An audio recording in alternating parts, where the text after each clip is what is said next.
বিবি পদ্মার হসপিটালের ফেসবুক লাইভে আপনাদের সকলকে স্বাগত। আপনাদের সঙ্গে রয়েছে আমি শ্রীতপা, এবং আমার সঙ্গে আজকে যিনি রয়েছেন তার সঙ্গে আমি এমন একটি গুরুত্বপূর্ণ বিষয় আজকে আলোচনা করব যেটা মনে হয় আমাদের প্রত্যেকের শোনাটা ভীষণ জরুরি। আমাদের সঙ্গে রয়েছেন বিশিষ্ট gynaecologist doctor Megha Khanna. Doctor Khanna, আপনাকে স্বাগত। আমরা আজকে যে অসুখটা নিয়ে, যে রোগটা নিয়ে আলোচনা করব সেটা কিন্তু লাইফস্টাইল ডিজিজ, অর্থাৎ আমাদের যে জীবনযাত্রা, জীবনযাপন, অন্তত এই আজকের দিনে বর্তমান যুগে, সেক্ষেত্রে আমাদের কিছু সমস্যা শরীরে তৈরি হচ্ছে, এবং সেই সমস্যা তৈরি হওয়ার ক্ষেত্রে আমরা কিভাবে সেই সমস্যা থেকে মুক্ত হব, আদেও মুক্ত হতে পারবো কিনা, এবং সেটাকে কি করে কন্ট্রোল করব, সেই নিয়ে আলোচনা। আজকের আমাদের আলোচনার বিষয়বস্তু পিসিওডি এবং ইউবেবি। এই দুটো বিষয় ঠিক কি আমরা জানবো ডক্টর খান্নার থেকে। পিসিওডিটা এখন অন্তত খুব কমন টার্ম।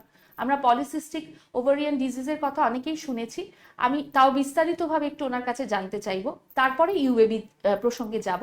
প্রথমেই যে বিষয়টা যাব ডক্টর খান্না, আজকের দিনে আমরা জানি ম্যাক্সিমাম মেয়েদের কিন্তু এই সমস্যা দেখা যাচ্ছে। আমাদের লাইফস্টাইল ডিজিজ, যে কথাটা আমি বললাম, যে আমাদের জীবনযাত্রা এমন হচ্ছে যে হরমোনাল ইমব্যালেন্স, এটা মানে সকলের শরীরের ক্ষেত্রে দেখা যাচ্ছে। সেক্ষেত্রে কিভাবে আমরা সতর্ক থাকবো, আর এর থেকে মানে এটাকে কন্ট্রোল করার কি উপায়? নমস্কার। ফার্স্টলি আপনাকে জানাই what is PCOD. PCOD is a term যেটা আমরা ইউজ করি পলিসিস্টিক ওভেরিয়ান ডিজিজ। তো এটাতে কি হয়, this is basically a lifestyle based disease. এটাতে বিকজ অফ আওয়ার ইটিং, আমরা কি খাচ্ছি, আমরা কতটা হাঁটছি, কতটা এক্সারসাইজ করছি, এইসব জিনিসের আমাদের লাইফের উপরে খুব ইম্প্যাক্ট হয়। অ্যান্ড বিকজ আজকের যুগে খাওয়াটা হচ্ছে নষ্ট হয়ে গেছে, the quality it's all into the junk part. আমরা এখন সেই শাক সবজি তো কমে গেছে, অ্যান্ড এক্সারসাইজ বললেন না এর মতো এক্সারসাইজ হচ্ছে, হ্যাঁ, বিকজ এভরিবডি ইজ বিজি। সবাই আমরা আমাদের লাইফের এত বিজি থাকছি, কারোর কাছে টাইম থাকছে না যে আমরা হেঁটে কোথায় যাব, এক্সারসাইজ করব। সো আমরা ম্যাক্সিমাম কাজটা বসে বসে করছি। এই জিনিসের জন্য কি হচ্ছে, আমাদের শরীরে কিছু হরমোনাল ইমব্যালেন্সেস গুলো ডেভেলপ করছে। আমাদের যে ফিমেল গুড হরমোনস আছে তাদের কোয়ান্টিটি কমে যাচ্ছে, আর যে ব্যাড হরমোনস বা মেল হরমোনস টাইপ যা থাকে সেই কোয়ান্টিটি গুলো বেড়ে যাচ্ছে। So because of this imbalance আমাদের ovary, basically this polycystic ovarian disease, আমাদের যে বাচ্চাদানি জরায়ুর কাছে যে ডিম কোষগুলো থাকে ওভারিস, ওটাতে ঠিক করে ওভিলেশন হতে পারে না। যে ডিম ফুটে ওখান থেকে হরমোনস গুলো বেরোয়, ওটা ওখানে ট্র্যাপ হয়ে যাচ্ছে। একটা একটা টিউমারের মতো ছোট জল ভরা টিউমার, যেটাকে আমরা সিস্ট বলি। হ্যাঁ, তো এটা ওইরকম ট্র্যাপ হয়ে যাচ্ছে বলে, এটা প্রত্যেক সাইকেলে হচ্ছে বলে একটা ওভারিতে অনেক ছোট ছোট ছোট ছোট সিস্ট তৈরি হয়ে যাচ্ছে, যেটাকে আমরা পলিসিস্টিক মানে অনেক সিস্ট। এটা কিন্তু কোনো অপারেটিভ সিস্ট না। এটা হচ্ছে একটা মেডিকেল প্রবলেম। এটাকে আপনি অপারেট করতে গেলে আপনি খুঁজে পাবেন না, কেন কি এত ছোট ছোট থাকবে। বাট বিকজ এটা এতগুলো আছে, সেটা ঠিক করে ওভিলেশন করে না, আর হরমোনস গুলো ভালো করে বেরোয় না। এই জন্য the impact is seen on the girl or the woman. So that is how polycystic ovaries develop. এবার পলিসিস্টিক ওভারিজ গুলো প্রত্যেক মানে এজ গ্রুপে পাওয়া যায়, and its symptoms are basically প্রত্যেক এজের সঙ্গে না ওর আলাদা একটা সিমটম প্রেজেন্টেশন থাকে। সো আপনার treatment of PCOD is basically treatment of A symptoms. কেন কি আপনি এটাকে জ্বর থেকে শেষ করতে পারবেন না, আপনাকে এটাকে কন্ট্রোল করতে হবে। There is a difference between eliminating, মানে একটা জিনিসকে আপনি পুরোপুরি সারিয়ে ফেলা, আর একটাকে কন্ট্রোল করা। যেরকম একটা মানুষের সুগার বিপি ডেভেলপ করে গেলে আপনি ওটাকে সরাতে পারবেন না, আপনাকে ওটাকে ঠিক করে রাখতে হবে by the way of diet, exercise and medicine. Similar is this kind of a disease. So you have to control, আমাদেরকে এটাকে কন্ট্রোল করতে হবে। আমাদের খাওয়া দাওয়া, আমাদের মানে কিরকম লাইফস্টাইল এক্সারসাইজ গুলো আছে, আর তার সঙ্গে ডেফিনেটলি ওষুধের হেল্প তো আছে। বেশ, এই তিনটে জিনিসকে নিয়ে কন্ট্রোল করতে হবে। বেশ। আচ্ছা, যে কথাগুলো এক্সারসাইজ, খাওয়া দাওয়া, এগুলো তাও আমরা লাইফস্টাইলের মধ্যে আমরা আমাদের মতো করে ইনক্লুড করতে পারি, কিন্তু যে বিষয়টা আমি এবার জানতে চাইবো সেটাকে কিন্তু কন্ট্রোল করা খুব মুশকিল, সেটা হচ্ছে স্ট্রেস। স্ট্রেসের জন্য আমাদের এই হরমোনাল ইমব্যালেন্সিং কি হতে পারে? Yes, stress is nowadays one of the most important মানে কজ। আজকের যুগে আপনি বলুন, একটা ছোট্ট মেয়ে যে ওপিডি তে পেশেন্টস গুলো আমরা ফেস করছি, there are teenagers. Those line is full of teenagers. এই মেয়েগুলো পরীক্ষার স্ট্রেস, কম্পিটিশন এক্সামের স্ট্রেস, মা বাবা বলছে ভালো র্যাঙ্ক করতে হবে, তার সঙ্গে ভালো খাওয়া দাওয়া করতে হবে, এত কিছু তো আমরা ম্যানেজ করতে পারছি না। অ্যান্ড ওরা কি করছে, শুধু বসে পড়েই যাচ্ছে। There is no games in the life, no outdoor games, exercise ব্যাপার তো ভুলেই যায়। So this kind of stress that a girl is undergoing, this teenagers, এরা এইবার খুব অনেক রকম মেনস্ট্রুয়াল প্রবলেমস ফেস করে, যেটাতে সব থেকে কমন হচ্ছে ইরেগুলার পিরিয়ডস। পিরিয়ডস ঠিকঠাক সময়তে আসে না।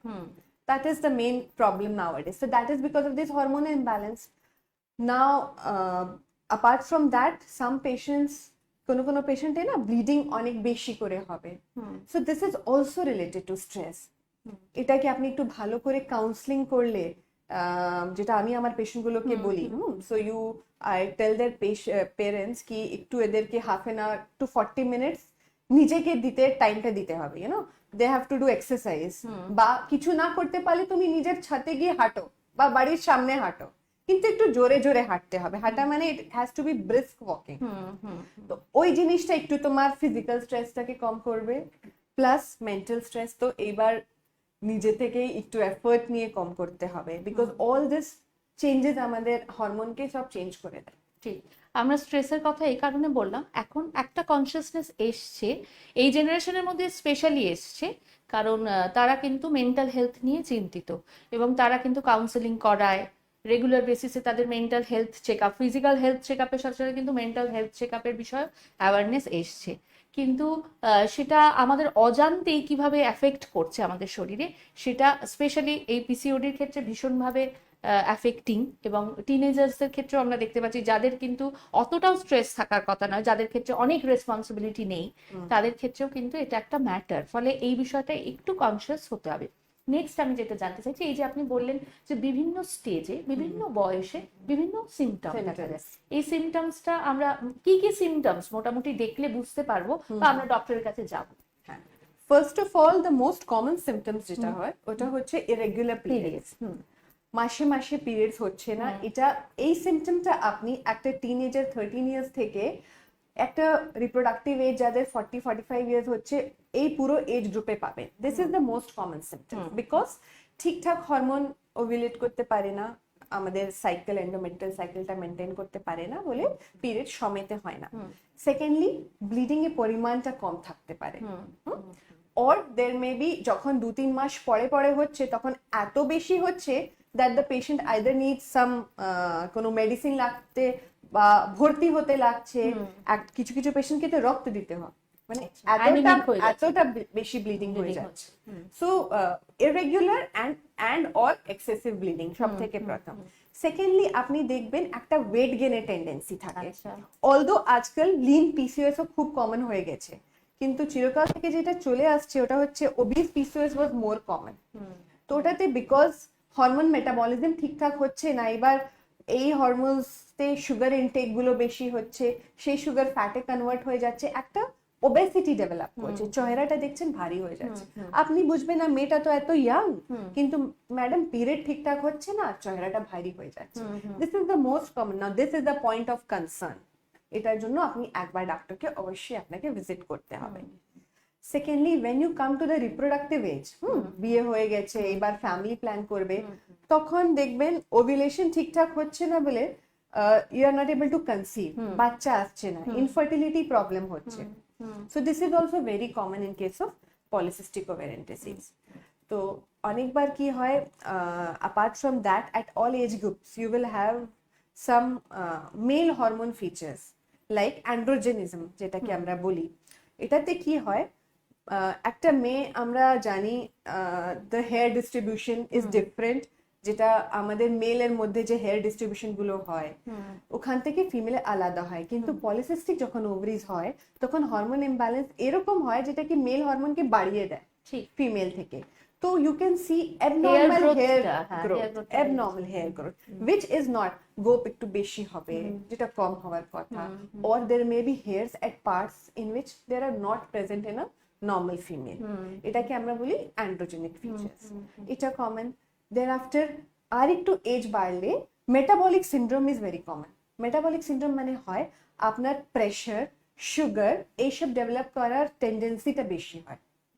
এমনি diabetes is very common with polycystic ovarians because sugar and metabolism পুরোপুরি অল্টার হয়ে যায়। এটার জন্য আমরা অনেক ইয়াং থেকে না খুব টেস্ট করে করে এদেরকে খুব চোখে রাখি অ্যান্ড এক্সপ্লেন করে রাখি কি if at this stage you do not maintain your metabolism, তাহলে পরবর্তীকালে গিয়ে কিন্তু প্রবলেম হবে। আপনি দেখবেন এই সব সিমটমস গুলো একটা চক্রের মতো থাকে, একদম একদম আরেকটা থেকে আরেকটা কানেক্টেড, আরেকটা লাইফস্টাইল থেকে আপনার weight issues, pulse BP, everything is connected. এবার পালস বিপি সুগার বেশি থাকলে এমনিতেই আপনার লাইফস্টাইলটা অত ভালো থাকে না, হাঁটা চালা না করলে ওয়েট বেড়ে যায় আপনার, আবার ওয়েট বেড়ে গেলে আপনার পিসিওডি বেশি হয়, আবার সিমটমস গুলো আসে। So it becomes a vicious cycle and we have to come out of this cycle. একদম। তার মানে একটাই পথ সেক্ষেত্রে লাইফস্টাইল চেঞ্জ করা, অর্থাৎ একটা ব্যালেন্স ডায়েট এবং তার পাশাপাশি এক্সারসাইজ করা, এটা হচ্ছে মূল। এছাড়া মেডিকেশন তো আছেই। আমরা সার্জারির কথায় যাব, কিন্তু সার্জারির কথায় যাওয়ার আগে এই যে ইনফার্টিলিটি যে সিমটমটার কথা আপনি বললেন, সেক্ষেত্রে ধরুন এরকম অনেক পেশেন্ট তো থাকে যারা আগে থেকে এই সিমটম গুলো ইগনোর করে গেছে, কখনো ট্রিটমেন্ট করায়নি, কিন্তু যখন গিয়ে এই সমস্যাটা হচ্ছে, যখন কোনোভাবে কনসিভ করতে পারছে না বিয়ের পর, তখন ডক্টরের কাছে যখন আসছে জানতে পারছে যে অনেক দিন ধরেই তার এই সিনড্রোম গুলো ছিল, এই সিমটম গুলো ছিল, এই সমস্তটা ছিল, তাহলে সেক্ষেত্রে তাদের ক্ষেত্রে রিকভারি করা বা কন্ট্রোল করাটা কি সমস্যা? there is treatment, এটাই সবই ট্রিটেবল কজ আছে। সব থেকে আগে তো আমরা পেশেন্টকে ডেফিনেটলি একটা কাউন্সিলিং করি, ওরিয়েন্ট করি কি তোমাকে অ্যাকচুয়ালি কিভাবে থাকতে হবে, আর তুমি এতদিন কিভাবে থাকছিলে, কি খাচ্ছিলে, কি খেতে হবে, কতটা কি লাইফস্টাইলে করতে হবে যোগ। তারপরে হচ্ছে মেডিসিনে এখন এই পেশেন্ট ক্ষেত্রে আমরা দেখেছি ওভিলেশন না হওয়াটাই main problem. So there are many medication যেটা ওভিলেশন ইনডিউস করাতে পারে। So this cause of infertility এটা ট্রিটেবল আছে, এর চিকিৎসা আছে, আর খুব ভালোভাবে পিসিওডি গুলো রেসপন্ড করে, এরকম নাকি রেসপন্ড করে না। আমাদের অনেক পেশেন্ট আমরা দেখেছি যেটা ওভিলেশন ইন্ডাকশন পরে ভালো রেজাল্ট হয়েছে, নিজে নিজে কনসিভ করেছে, মানে শুধু মেডিসিনে হেল্প লেগেছে ওভিলেট করাতে, বাকি সব প্রসেস গুলো ন্যাচারাল। বেশ, তার মানে সেরকম ভয় পাওয়ার কোনো কারণ নেই, এটা ট্রিটমেন্ট রয়েছে, কিন্তু তার আগে থেকে যদি আমরা একটু সচেতন হই তাহলে আমাদের এই সমস্যাগুলোই দেখা যায় না। এবার আমি একটু সার্জারির কথায় আসবো। এই সমস্যার ক্ষেত্রে সার্জারি পর্যন্ত পৌঁছতে হতে পারে ট্রিটমেন্টে, এরকম কি সম্ভাবনা রয়েছে? Surgery is not the main form of treatment. এটাতে এই সিস্ট যেগুলো হয় পলিসিস্টিক ওভারিয়ানতে বেসিক্যালি পুরো ওভারিটাই সিস্টিক হয়ে যায়, অ্যান্ড সেটাতে আলাদা করে ওভারিয়ান সিস্ট তৈরি হয় না। ওভারিয়ান সিস্টের অনেকগুলো টাইপ আছে, যে অন্যরকম বড় বড় সিস্ট তৈরি হয়, একটা সার্টেন সাইজের বড় হয়ে যায়, তখন আমরা ওদেরকে সার্জারির জন্য বলি। এটা কিন্তু একটা medical disorder. Polycystic ovary is not a surgical cause. এই পলিসিস্টিক ওভারিতে আমরা একটা সার্জারি করতে পারি, দ্যাট ইজ আমরা একটা মাইক্রো সার্জারি করি, যেটাতে আমরা কারেন্ট দিয়ে ওই ছোট ছোট সিস্টকে ফুটিয়ে দিই, যেটা ওটাতে ওভিলেশন ইনক্রিজ হয়ে যায়, যেটাকে আমরা ওভেরিয়ান ড্রিলিং বলি। সেটাতে কি হয়, ইফ দ্য ওভারিজ আর কিন্তু সেটা আবার রিগ্রোথ হয় কি, মানে সেটা আবার তৈরি হতে পারে? ইয়েস, এরই হতে পারে if the patient does not listen to the doctor, সেই জিনিসগুলো ফলো করে না। Obviously we put her on them medications, যেটাতে আমরা অনেকগুলো সাইক্লিক্যাল পিলসও আছে, যেটাতে these symptoms গুলো কন্ট্রোল হয়ে যায়, প্লাস এই শিফট হওয়ার যে চান্স, যে টেন্ডেন্সি আছে, সেইগুলো কমে যায়। আচ্ছা, এই মেডিকেশনটা, এই যে ওষুধ পিলস এর কথা আপনি বলেন, এটা দীর্ঘদিন ধরে খেলে, কোনো একটা টিনেজারে যখন হচ্ছে এই প্রবলেমটা, এই সমস্যাটা, ধরুন 13-14 ইয়ার্স থেকে সে এই মেডিসিনটা শুরু করলো, দীর্ঘ 10 বছর ধরে খেলো, কারণ আফটার ম্যারেজ কোনো প্রবলেম যাতে না হয়, কনসিভ করতে পারে নর্মালি, এটার কোনো সাইড এফেক্ট আছে? Yes, if you take hormonal pills for a very long duration, there may be few side effects. হরমোনের জন্য হতে পারে, ইস্ট্রোজেনের জন্য। অলদো এখন যেটা আমরা পিলস পাচ্ছি মার্কেটে, যেটা আমরা 4th জেনারেশন ড্রাগস গুলো ইউজ করছি, তো ওটাতে side effects, weight gain, oestrogenic side effect যেগুলো হয় সেটা খুবই কমে গেছে। বাট স্টিল যেটা আমরা প্রেফার করি, আমরা কন্টিনিউয়াস পিল ট্রিটমেন্ট দিতে পছন্দ করি না। We try to give it in cycles, আমরা 3 মাস দিলাম, এবার দেখলাম কতটা কি ইফেক্ট হচ্ছে, প্লাস পেশেন্টকে বুঝিয়ে দিই যে এই 3 মাসটা আমি তোমাকে একটা উইন্ডো দিচ্ছি সো দ্যাট তুমি তোমার লাইফস্টাইলকে ঠিক করতে পারো। কেন কি যে আমি আজকে ওকে বলি কি কালকে থেকে তোমাকে এই লাইফস্টাইল ফলো করতে হবে, নেক্সট দিন থেকে ওই প্রবলেম সলভ হয়ে যাবে না, it will take some time. আমাদের শরীর একটা সময় লাগায় একটা জিনিস থেকে অ্যাডাপ্ট করতে। So that window period we can use those hormonal pills. আর যাদের একদমই হয় না তাদের মাঝে মাঝে আমরা 3 to 6 months এ উইন্ডোতে ইউজ করতে পারি। Continuous up till 5 years there shouldn't be any problem much, but yes আমরা মনিটর করতে থাকি কিছু কিছু টেস্ট করে। বাট একদমই আনকন্ট্রোলড ইউজ অফ পিলস যে করে তাদের ক্ষেত্রে একটু ব্রেস্টে সমস্যা আসতে পারে, ইউট্রাসে সমস্যা আসতে পারে, আমাদের যে রক্তের শিরাগুলো আছে হার্টে এইগুলো এফেক্ট আসতে পারে। বেশ, মানে সেই অর্থে খুব যে সাইড এফেক্ট একটা মারাত্মক কিছু হয়ে যাওয়ার সম্ভাবনা স্মল লো ডোজ পিলসে হয় না, that can be taken by young girls. We prefer as a last treatment, pills is our final treatment. তার আগে যতটা আমরা নিজের থেকে ঠিক করতে পারলে ভালো। বেশ, তার মানে এই ধরনের সমস্যার ক্ষেত্রে লাইফস্টাইল চেঞ্জ করাটাই কিন্তু মূল সমস্যার সমাধান। এবং সেক্ষেত্রে আমরা যদি আমাদের ডায়েটটা মেনটেন করতে পারি, আমাদের বডি ওয়েটটাকে ঠিক রাখতে পারি, এক্সারসাইজ করতে পারি, তাহলে কিন্তু অনেকটা এই সমস্যার সমাধান হবে। এবং এক্ষেত্রে সার্জারি হওয়ার মতো যে খুব একটা বিরাট ভয়ের এরকম কিন্তু কোনো সম্ভাবনা নেই। আচ্ছা, আমি একটু পার্সেন্টেজটা জানতে চাইবো আজকের দিনে, কারণ অনেক মেয়েরাই এই সমস্যায় ভুগছে। তারা হয়তো ভাবতে পারে, অনেকে আমি অসুস্থ, এই ভাবনাটাই কিন্তু একটা স্ট্রেস তৈরি করে যে আমার একটা অসুখ হয়েছে। সেক্ষেত্রে এই পার্সেন্টেজটা শুনলে হয়তো অনেকের ক্ষেত্রে স্ট্রেসটা চলে It যেতে is পারে। very common nowadays. More than 50%, 60% women nowadays are having polycystic ovaries. তাহলে এইটা নিয়ে স্ট্রেসফুল হওয়ার কোনো কারণ নেই, কারণ আমার মনে হয় যে বেশিরভাগ ক্ষেত্রে যাদের এই ধরনের অসুখ হচ্ছে সেটা কিন্তু অবশ্যই খুব সিরিয়াস নয়। এটা ভাববার মতো, আমাদের নিশ্চয়ই বিবেচনা করার মতো কমন সেন্স রয়েছে। আচ্ছা, নেক্সট আমরা যে টপিকে যাব সেটা হচ্ছে এইইউবি, অ্যাবনর্মাল ইউটেরাইন ব্লিডিং। এই বিষয়টা আমাদের নাম থেকে আমরা বুঝতে পারছি যে অ্যাবনর্মাল যে ব্লিডিং সেটা নিয়েই আমরা আলোচনা করব, কিন্তু এর এই সমস্যা হওয়ার কারণ কি, রিজন কি? Abnormal uterine bleeding এটাও is, hormonal imbalance. yes, basically it's a hormonal imbalance again. অনেকটাই লাইফস্টাইল ওরিয়েন্টেড, প্লাস অনেকটা আমাদের এজিং এর সঙ্গে সবসময় হরমোন একরকম রেসপন্ড করে না। সো যে আমাদের আনকন্ট্রোলড ইস্ট্রোজেন্স গুলো থাকে সে বডিতে অনেক রকম চেঞ্জেস করে। সেটাতে হরমোন যে আমাদের ডিফারেন্ট সেলস যে হরমোন গুলোকে রেসপন্ড করে সেটা অনিয়মিত হিসাবে বেড়ে যেতে পারে। নাও অ্যাবনর্মাল ইউটেরাইন ব্লিডিং মানে বোঝার আগে আমাদেরকে জানতে হবে কি অ্যাবনর্মাল হচ্ছে এটাতে। সো ব্লিডিং আমাদের যে নর্মাল মাসিকে যে ব্লিডিং হয় সেটা আইদার পরিমাণে বেশি হচ্ছে বা দিন বেশি হচ্ছে, আইদার অর বোথ। আইদার আপনার দুটোই হচ্ছে, দুটোই বেশি, বা কোনো একটা একটু একটু করে ব্লিডিং অনেক দিন হয়ে যাচ্ছে, বা বেশি বেশি ব্লিডিং হচ্ছে কম দিনের জন্য, বোথটাই অ্যাবনর্মাল। আমাদেরকে কজটা খুঁজতে হবে। তো এটার অনেকগুলো কজ আছে যেটাকে many people have done research, এটাকে অনেক ভাগে আমরা ডিভাইড করতে পেরেছি, যেটা পাম কয়েন ক্লাসিফিকেশন আমরা বলি। তো ওটাতে আমরা কিছু কজ পাই যেটাতে আমরা অর্গানিক কজেস গুলো পাই, মানে আমরা দেখতে পারবো বা বুঝতে পারবো বা স্ক্যানে দেখতে পারবো জরায়ুটা বড় হয়ে গেছে, যা পর্দাটা ভিতর থেকে মানে মোটা হয়ে গেছে, সুজন এসে গেছে, আর আইদার রসলি যেটা আমরা টিউমার ফাইব্রয়েডস বলি সেই টিউমার গুলো ডেভেলপ করে গেছে। So all this may be the organic cause, যেটা আপনি দেখে বুঝতে পাচ্ছেন কি হ্যাঁ এই কজ গুলো আছে।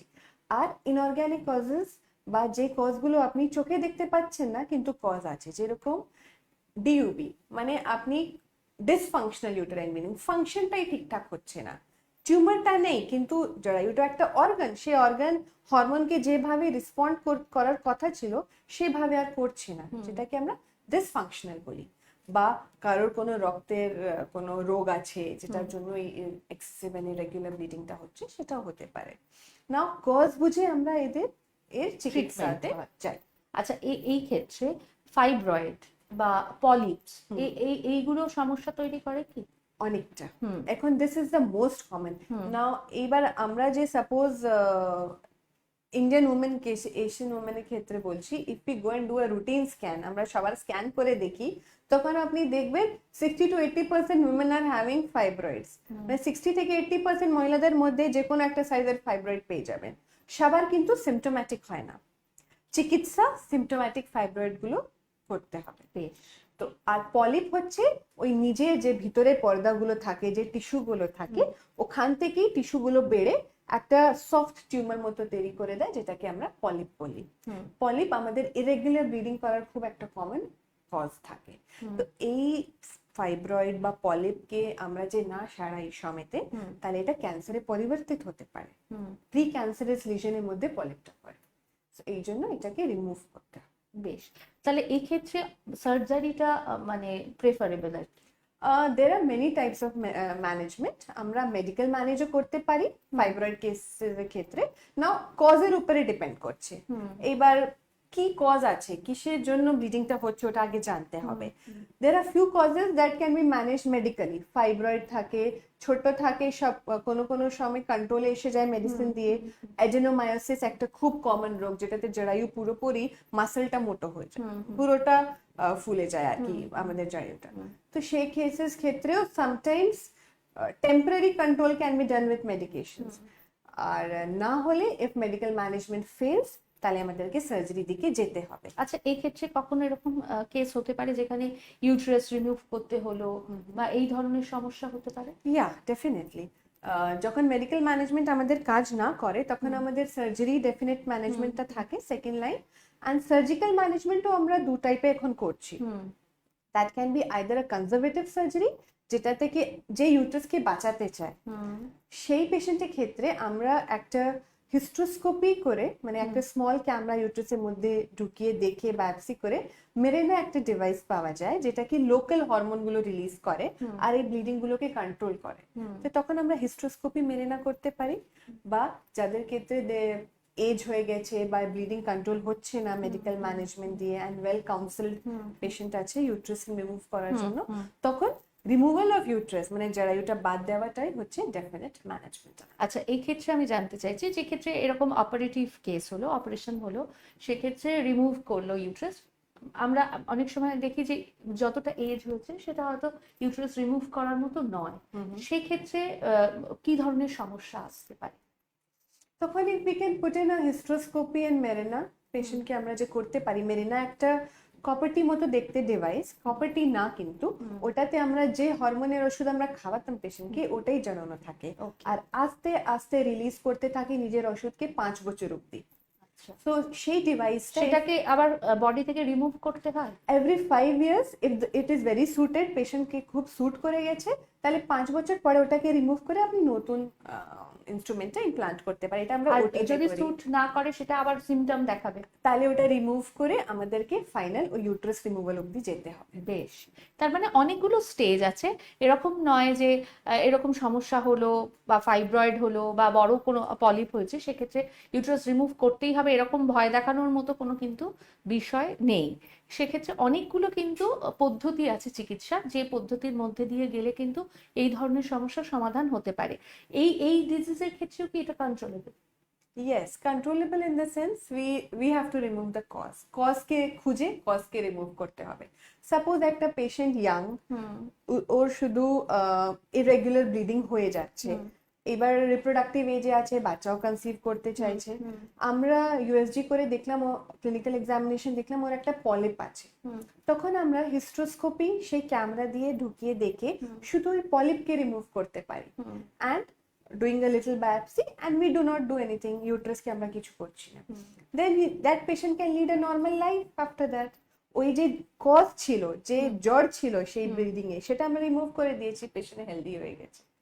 সো ইন দ্যাট কেস সব ট্রিটমেন্টই হচ্ছে কজের উপরে ডিপেন্ড করে, কি জ্বরটা, কজটা কি আছে ওটার উপরে আপনার ফাইনাল ট্রিটমেন্ট ডিপেন্ড করে। আচ্ছা, এই ক্ষেত্রে আমরা এই যে পলিপের কথা বলছি বা ফাইব্রয়েড, সেক্ষেত্রে দীর্ঘদিন হয়তো এটা ডিটেক্ট করতে পারলো না, সেটা পেশেন্টের কারণে হতে পারে, অনেকদিন ইগনোর করেছে বা সিমটম গুলো খেয়াল করেনি, সেক্ষেত্রে এটা এরকম কিছুতে টার্ন হতে পারে, ক্যান্সার বা এই জাতীয় কিছুতে টার্ন হতে পারে? ইয়েস, দেয়ার আর চান্সেস কি এই খুব ইগনোর করলে এটা প্রি ক্যান্সারাস লিশনের মধ্যেও পড়ে। Although the chances R less, but এরা কনভার্ট করতে পারে ক্যান্সারের মধ্যে, এই জন্য চিকিৎসা করাটা উচিত। বেশ, তার মানে যে যে উপসর্গগুলোর কথা আমরা বলছি, সেই উপসর্গগুলোর মধ্যে কোনো একটা দেখলেই কিন্তু অবশ্যই চিকিৎসকের পরামর্শ নেওয়াটা ভীষণ জরুরি। অনেক ক্ষেত্রে লাইফস্টাইল চেঞ্জ করেও এগুলোকে কন্ট্রোল করা যায়, অনেক সময় মেডিকেশনের মধ্যে দিয়ে কন্ট্রোল করা যায়, এবং চিকিৎসার নানান স্তর আছে। সেটা চিকিৎসকের পরামর্শ নিয়ে সেই স্তরের মধ্যে দিয়ে গেলে কিন্তু এই সমস্যার সমাধান না হোক, অন্তত সেটা সংরক্ষণ আমরা করতে পারি, সেটাকে আমরা নিয়ন্ত্রণ করে রাখতে পারি। এবং সেক্ষেত্রে আমাদের অ্যাওয়ারনেস অর্থাৎ সচেতনতাটা ভীষণ ভীষণ জরুরি। আমি এই মোটের ওপর এই যে দুটো প্রবলেম নিয়ে আজকে আমরা আলোচনা করলাম, সেটার জন্য আমি যদি একটা মেসেজ দিতে বলি আজকের জেনারেশনের জন্য, যেহেতু আমাদের লাইফস্টাইলটা এখন এরকম ফাস্ট হয়ে গিয়েছে, জাঙ্ক ফুডটা আমাদের একটা মানে খেতেই হয় এরকম একটা সমস্যা। আমি কিছুক্ষণ আগেই ডক্টর খান্নার সঙ্গে যখন কথা বলছিলাম যে আমরা এগুলো করেও কি করে সুস্থ থাকবো সেটা জানার চেষ্টা করছিলাম, সেই ক্ষেত্রে আমি একটা টিপস একটু দিতে বলছি। ফার্স্টলি যেটা আমি বলতে চাইবো সেটা হচ্ছে কি আপনি একটা ভালো টার্ম ইউজ করলেন, awareness, that is most important. Maximum patients যেটা ব্লিডিং নিয়ে ভুগছে, first of all let me talk about bleeding, ওটা হচ্ছে ওরা অনেক বছর নিজের প্রবলেমকে ইগনোর করে, বিকজ অফ দিস ইগনোরেন্স ওই প্রবলেমটা বেড়েই যাচ্ছে। অ্যান্ড ওই টিউমার যেটা এক সময়তে হয়তো 1 to 2 সেন্টিমিটার ছিল, সেটা যখন আমাদের কাছে এসছে সেটা এতটা বড় হয়ে গেছে কি এখন ইউট্রাস রিমুভ না করে ওনার আর কোনো আমি ট্রিটমেন্ট অপশন দিতে পারছি না। So awareness is very important. যখনই আপনি দেখছেন আপনার একটা ব্লিডিং নিয়ে সমস্যা হচ্ছে, আমার বয়স হয়ে যাচ্ছে, উঠেই যাবে, সেই ব্যাপার থেকে আমাদেরকে বেরিয়ে আসতে হবে। এন্ড ইমিডিয়েটলি ডাক্তারকে কনসাল্ট করুন, এটা কি আমার নর্মাল পিরিয়ডস এর ভেরিয়েশন হচ্ছে, আমার কি পিরিয়ডস বন্ধ হতে চলছে, এরকম হচ্ছে, নাকি আমার কোনো রোগ আছে যেটাকে আমাকে খুঁজে চিকিৎসা করতে হবে। সো ওই অ্যাওয়ারনেসটা খুবই important firstly. And secondly, for diseases like polycystic ovarian disease, it is definitely a lifestyle disease. আর এটাকে লাইফস্টাইল ঠিক করা ছাড়া আর কোনো উপায় নেই। What we can do nowadays is কি ডায়েটটা পুরোপুরি না কন্ট্রোল করতে পারলে আমাদের ফ্রিকোয়েন্সি এটলিস্ট আমরা চেষ্টা করতে পারি কি ফ্রিকোয়েন্সিটা কম করে দিই। ইফ আমরা জাঙ্ক ফুড খাচ্ছি প্রত্যেক একদিন ছাড়া ছাড়া বা ডেলি, দেন এটলিস্ট আমরা চেষ্টা করি ওটা 5 দিন 7 দিনের মধ্যে একবার করে দিই। প্লাস চেষ্টা এটাও করা যায় যে ম্যাক্সিমাম সুগার ইনটেককে আমরা কম করতে পারি না। সুগার ইনটেক মানে এটা না কি আমি মিষ্টি খাচ্ছি বা চিনি খাচ্ছি, that is the only sugar intake. এখন মাল্টিপল ফুডস আছে, কোল্ড ড্রিঙ্কসেও sugar, cold drinks is the most common thing, যেটাকে cold drink, ice cream, puchka, there are so many things that has a lot of sugar intake, so we have to reduce or stop that. ওটাতেই অনেকটাই আমাদের lifestyle modify হয়ে যাচ্ছে। Plus try to induce walking in your curriculum so that at least half an hour to 40 minutes সকালে না time পেলে বিকেলে একটু হেঁটে আসে। আর হাঁটাটা এরকম যে একটু ফাস্ট হতে হবে। So if these basic tips are followed in everyday life, you will see the problem of this polycystic ovarians have decreased by 20% itself. শুধু ওয়েটটা আর লাইফস্টাইলটা কন্ট্রোল করলেই না মেডিসিন রিকোয়ারমেন্ট 5 থেকে 20% রিডিউস হয়ে যায়। ঠিক। So that is the tip. একদম। তাহলে একমাত্রই উপায় হচ্ছে কিন্তু লাইফস্টাইল ম্যানেজমেন্ট যাকে বলবো। হ্যাঁ, আমরা মানছি যে আমাদের লাইফ অনেক ফাস্ট হয়েছে, আমাদের ফুড হ্যাবিট চেঞ্জ হয়েছে, এবং আমরা ব্যালেন্স ডায়েট, সেই অর্থে যেটাকে বলে ব্যালেন্স ডায়েট, সেটাকে আমরা মেনটেন করতে পারছি না। কিন্তু তার মধ্যে থেকেও যতটা কন্ট্রোল করা যায় সেটা যদি আমরা কন্ট্রোল করি, তাহলে কিন্তু আমাদের মেডিকেশনটার ক্ষেত্রেও অনেক সুবিধে হয়, এবং আমরা হয়তো খুব সিরিয়াস কেসের দিকে এগোবো না। এবং সেটার জন্য আমাদেরকে অ্যাওয়্যার থাকতে হবে, সচেতন হতে হবে। কোনো সিমটম দেখলেই কিন্তু একটু ডক্টরের সঙ্গে কনসাল্ট করে নিলেই কিন্তু আমরা এই ধরনের সমস্যাগুলো এড়িয়ে যেতে পারি। আশা করি আমরা কিছু কিছু করে ছুঁয়ে যেতে পারলাম এই দুটো টপিকের মধ্যে, যেগুলো অন্তত বাহ্যিকভাবে আমরা যেগুলো দেখলে ডক্টরের কাছে ছুটে যাব, সেই টপিকগুলো আমরা ছুঁয়ে যাওয়ার চেষ্টা করলাম। এর পরের বিষয়টা তো ডক্টরের সঙ্গে কনসাল্ট করতে হবে। বলে আজকের এই দুটো টপিকই থাক, এরপরে আরো নানান ধরনের এই ধরনের স্ত্রী রোগের সংক্রান্ত বিভিন্ন বিষয় নিয়ে আপনাদের সামনে উপস্থিত হব, আমাদের এই লাইভ সাজিয়ে তুলবো। অনেক ধন্যবাদ এতটা মানে ব্যস্ততার মধ্যেও আমাদেরকে সময় দেওয়ার জন্য, আমাদের দর্শকদের সময় দেওয়ার জন্য, আর আপনাদেরকেও ধন্যবাদ আমাদের সঙ্গে থাকার জন্য। আজ এই বলেই এখানেই আমাদের এই লাইভ শেষ করছি। নমস্কার।